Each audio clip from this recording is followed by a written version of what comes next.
भेजे और उनमें एक नाम था आर्यभट्ट। ये गोविंद वल्लभ पंत जो हमारे उस समय के मुख्यमंत्री थे, आप उनकी मानसिकता का अंदाज लगा सकते हैं कि यूनाइटेड प्रोविंसेस का नाम आर्यभट्ट रखे जाने का प्रस्ताव भेजा गया।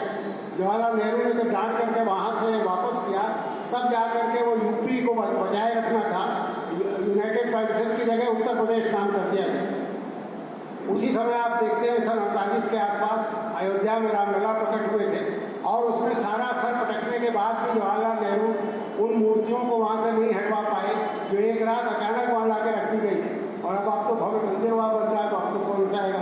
तो दिल्ली में जिस तरह से सरकार हमारी सोच रही थी या जो हमारा नेतृत्व सोच रहा था, जरूरी नहीं था कि उसका रिफ्लेक्शन पटना में और लखनऊ में भी हो, भोपाल में हो या मुंबई में हो। वहाँ जो नेतृत्व बैठा हुआ था वो अभी भी पिछड़े दिमाग वाला था और अभी भी अगर उसका बस चलता तो हिंदू राज बनाने में विश्वास रखता था। बहरहाल एक टेम्परेरी हार हुई, एक क्षणिक, जिसे आप कह सकते हैं कि एक अस्थायी हार हुई हिंदुत्ववादियों की, लेकिन वो लगातार लगे रहे और हम सब लोग उसके दोषी हैं। हम सब ने कहीं ना कहीं अपनी समझ इस तरह से बनाई जिससे उन्हें खाद मिलती रही। जो 80 और 90 के दशक का राम जन्मभूमि आंदोलन है, इत्तेफाक से मैं उस आंदोलन में एक दूसरी भूमिका में उसे करीब से देखने का मुझे मौका मिल रहा था। मैं देख रहा था किस तरह हमारा का पूरा तंत्र जो था वो कहीं ना कहीं चाहता था कि ये जो इसको पहले बाबरी मस्जिद कहते थे, फिर ढांचा कहते थे, फिर विवादित ढांचा कहते थे, वो गिरा दिया जाए। आप देख रहे हैं इस समय फिर एक दूसरे विवादित कोट आप कह सकते हैं, एक भवन के लिए फिर शुरुआत हो गई और हो सकता है अगले 4-6 महीने में, साल भर में उसे भी गिरा दिया जाए। तो जो ये शक्तियाँ थी जो संविधान को इस रूप में जो स्वीकार नहीं करना चाहती थी, वो शक्तियाँ लगातार लड़ती रहीं और लड़ते लड़ते अंत में ये स्थिति आई कि पिछले कुछ वर्षों पे दिल्ली में काबिज हो गई। मैं आपका ध्यान सब इस तरफ आकर्षित करना चाहूँगा कि ये संविधान नाम की किताब पढ़ी, ये अद्भुत है, अपनी तरह की अकेली किताब है। ये एक ऐसी किताब है जो किसी आसमान से नहीं उतरी है।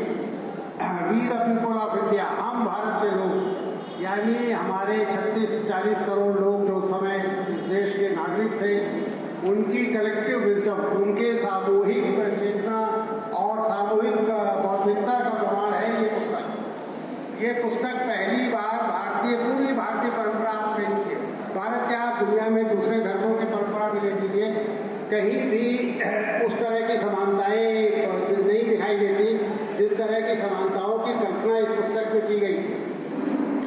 सिरसा जी ने बहुत सही कहा कि एक नेशन स्टेट बनने की प्रक्रिया सही अर्थों में अंग्रेजों के सामने शुरू हुई। पहली बार ऐसे कानून बने जो कानून के सामने सबको बराबर मानते हैं।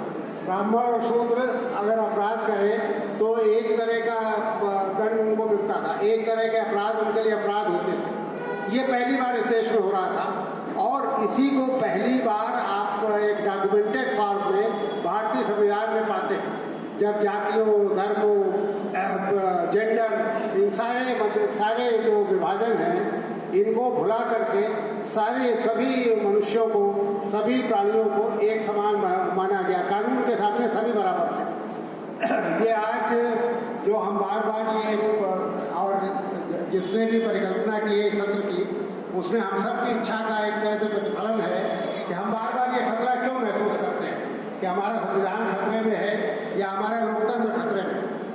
मैं आपका ध्यान 2-3 घटनाओं की तरफ दिखाना चाहता हूँ। देखिए 1949 नवंबर, मेरे ख्याल से 22 या 26 नवंबर का दिन था जब ये संविधान बनके तैयार हुआ। उसके ठीक दूसरे दिन ऑर्गेनाइजर, एक पत्र है राष्ट्रीय स्वयंसेवक संघ का जो मुखपत्र था, ऑर्गेनाइजर ने एक लेख छापा। उन्होंने कहा था ये संविधान तो हमारा हो ही नहीं सकता, हिंदुओं का संविधान तो मनुस्मृति होगी, हम इस संविधान को स्वीकार नहीं करते। ये अगर मनुस्मृति हमारा संविधान होता तो आप कल्पना करते इस हाल में बैठे हुए कितने लोग यहाँ से बहिष्कृत हो गए। हमारी सारी जो महिला मित्र, सारी जो साथियाँ यहाँ हैं, उनमें से किसी को इजाज़त नहीं मिलती। यहाँ जितने पिछड़े या दलित या ऐसे वर्गों के लोग हैं जो सैकड़ों हजारों साल तक शिक्षा से महरूम रखे गए, उनमें से किसी को यहाँ रहने की इजाज़त नहीं मिलती। इसके बाद जब 26 जनवरी को ये संविधान लागू हुआ 1950 में और एक झंडा स्वीकृत किया गया, वो झंडा फहराया गया, वो झंडा तिरंगा था। ऑर्गेनाइजर ने फिर एक देख लिया, ऑर्गेनाइजर ने कहा कि 3 रंग, ये जो तिरंगा है 3 रंग वाला झंडा है, यह अशुभ है। हिंदुओं का ध्वज तो सिर्फ भगवा हो सकता है, इस देश का झंडा सिर्फ भगवान शिवाजी का जो ध्वज है वही हो सकता है। तो आप ये समझ सकते हैं कि ये जो खतरे थे जो आज संविधान के सामने हमें दिखाई दे रहे हैं, ये कोई नए नहीं पैदा हुए, ये उसी समय से चले आ रहे हैं। जो लोग इस संविधान को शुरू में स्वीकार नहीं कर रहे थे उस समय वो कमजोर थे, उस समय दबे हुए थे। जो विरोधी प्रवृत्तियाँ थी, जो हिंदुस्तान को एक आधुनिक और आगे बढ़ता हुआ फॉरवर्ड मूविंग समाज बनाना चाहते थे, वो ताकतवर थे। गांधी जी करीब 7-8 महीने जिंदा रहे आज़ादी के बाद। जवाहरलाल नेहरू का नेतृत्व 17 साल तक मिला। फिर जो कांग्रेस थी, आप सब जानते हैं कि कांग्रेस तो एक प्लेटफॉर्म थी, उस प्लेटफॉर्म पे कम्युनिस्ट भी थे, उस प्लेटफॉर्म पे सोशलिस्ट भी थे, अगर उस प्लेटफॉर्म पे हिंदू महासभाई और मुस्लिम लीगी भी थे। लेकिन जाहिर है कि जो लेफ्ट से जुड़े हुए लोग उस प्लेटफॉर्म पर थे वो वैचारिक रूप से भी ज़्यादा ताकतवर थे और जनता के बीच में उनकी अपील भी ज़्यादा थी।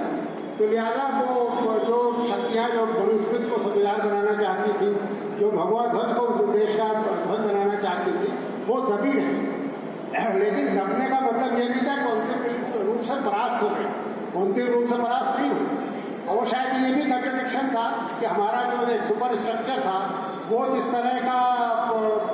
तरह के ढांचे की कल्पना करता था, जो हमारा नीचे का स्ट्रक्चर था, जो हमारी नींव थी, वो उसका बोझ उठाने के लिए तैयार नहीं थी। कल कुछ मित्रों के साथ बैठा था मैं और ये बात हो रही थी, तो मैंने याद दिलाया कि लखनऊ में रूपरेखा वर्मा जी ने पाठ्यपुस्तकों का एक अध्ययन किया है। उत्तर प्रदेश उस समय के यूनाइटेड प्रोविंसेस और उसके बाद बनने वाले उत्तर प्रदेश की पाठ्यपुस्तकों का मूल्यांकन किया। उन पाठ्यपुस्तकों को अगर आप आज पढ़ेंगे तो आप अपना सर पीट लेंगे। वो सब के सब एक पिछड़े समाज की तरफ आपको ले जाते हैं। वो सारी पाठ्यपुस्तकें स्त्री विरोधी है, सारी पाठ्यपुस्तकें दलित और पिछड़ी जातियों का विरोध करती हैं। मुसलमान तो था ही, उस समय तो और भी ज़्यादा परेशान हाल था, पार्टीशन हुआ था, उसका एक बोझ उसके सर पर था।